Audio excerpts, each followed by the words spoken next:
ભાલા મુક્તો હૈયાના હેતથી જય સ્વામિનારાયણ. દરેક વ્યક્તિને ભગવાને સમય અને શક્તિ પર્યાપ્ત આપી છે, અને ત્રીજી બુદ્ધિ. હું કામ? કોઈ માણસ એવો નથી કહેતો કે મારી બુદ્ધિ ઓછી છે, એનો અર્થ થાય બધા બુદ્ધિશાળી છે.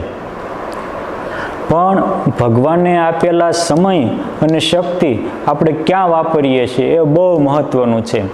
જે પોતાને ભગવાને આપેલો સમય અને શક્તિ જગત માટે વાપરશે તો એ જગતનો શિકાર બની જશે અને માયામાં ગોથા ખાશે. અને આ જ સમય અને આ જ શક્તિ જે ભગવાન માટે વાપરશે એ ભગવાન જેવો સુખ્યો થશે, ભગવાન જેવા ગુણયુક્ત થશે અને લાખોનો લાડીલો અનેકનો આદર્શ બનશે.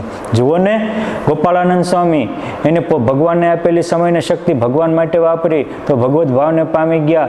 બોલે ને બ્રહ્માંડો ડોલે, સંકલ્પ કરે ત્યાં ગ્રહણની ગતિઓ ફરી જાય, પેટલાદના પંડિતો આવે તો રૂવાડે રૂવાડે બ્રહ્માંડો દેખાડે. આ તાકાત ભગવાન માટે જે સમય ને શક્તિ વાપરે એમાં આવે છે.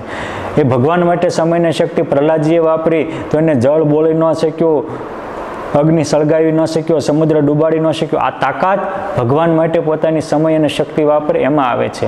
માટે સુખી થવું હોય તો આપણી સમય અને શક્તિ આપણે કોની માટે વાપરવી છીએ? જેની માટે આપણે સમય અને શક્તિ વાપરશું એ પામશું. પૈસા માટે વાપરશું તો પૈસા પામશું, ભોગ માટે વાપરશું તો ભોગ પામશું, ભગવાન માટે સમય અને શક્તિ વાપરશું તો ભગવાનને પામશું.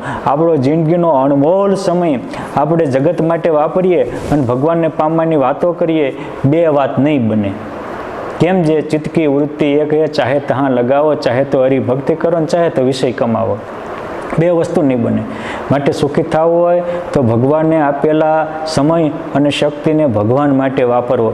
એ સામાન્ય માણસને ખબર પડે. મુંબઈમાં પંચરત્ન બિલ્ડિંગમાં હીરા બજારમાં ઓફિસ લીધી હોય, ત્યાં પછી પાણાનો વેપાર ન કરાય. 5 કરોડની મર્સિડીમાં ભૂંડા ન ભરાય એટલી હવને ખબર પડે. એમ આવો અબજો રૂપિયા દેતાય ન મળે, એવા મનુષ્ય દેહથી વિષય ન કમાવાય. આનેથી તો ભગવાનની માટે સમય શક્તિ વાપરીને પુરુષોત્તમને પામી જવાય. અને એક વાત યાદ રાખજો, ભગવાન બધે છે ને હું આત્મા છું ને બોલે કાંઈ નહીં થાય. જાણેલાનો આદર કરો અને મળેલાનો સદુપયોગ કરો. ભગવાનને આંખ આપી છે તેમાં આંખથી ભગવાનના દર્શન કરો. કાન આપ્યા છે તો ભગવાન, આ કાનથી ભગવાનની કથા વાર્તા સાંભળો. મુખ આપ્યું છે ભગવાનના ગુણ, ભગવાનના કીર્તન, ભગવાનના ચરિત્ર બોલો. આ ભગવાનના ગુણ, ભગવાનના ચરિત્ર, ભગવાનના ધૂન કીર્તન બોલો એ મુખનો સદુપયોગ છે. ભગવાનની કથા વાર્તા અને ભગવાનના ધૂન કીર્તનના શ્રવણ કરો એ કાનનો સદુપયોગ છે. આંખથી સ્વપરમાં ભગવાનને જોવા એ આંખનો સદુપયોગ છે.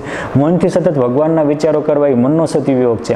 માટે આપણે ભગવાનને આપેલા આપણા શરીર રૂપી શક્તિ અને સમય આ બેનો ભગવાન માટે વાપરશું તો ભગવત ભાવને પામી જશું.